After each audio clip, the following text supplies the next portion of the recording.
ইমাম মাহদী যখন 4 নাম্বার দিনে আসর এবং মাগরিবের মধ্যবর্তী সময় যখন আসিয়া যাইবে, এই আসর এবং মাগরিবের মধ্যবর্তী সময়ের মধ্যে কি ঘটনা ঘটবে আল্লাহর নবীজি বলেন, ফাইদা কানা ইয়াউমুর রাবি নাহাদা ইলাইহিম বাকিয়াতু আহলি ফিল ইসলাম।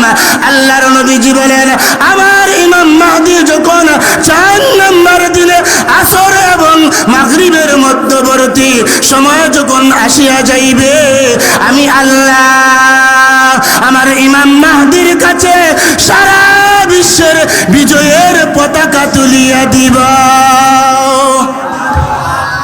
সারা বিশ্বের বিজয়ের পতাকা। খুশি না বেজার? আওয়াজ দেয়া জোরে সোরে বলেন আলহামদুলিল্লাহ। মুসলমানদের বিজয় একদিন আসবে, ঠিক না বেঠিক? অস্বীকার করার কোনো সুযোগ নাই। সামনে দিন কিন্তু কোরআনের দিন চলে আসছে। উলামায়ে কেরামের বাংলাদেশ হয়ে যাবে কোরআনের সংবিধান অনুযায়ী আমরা দেশ চালাইব। আপনারা খুশি না বেজার?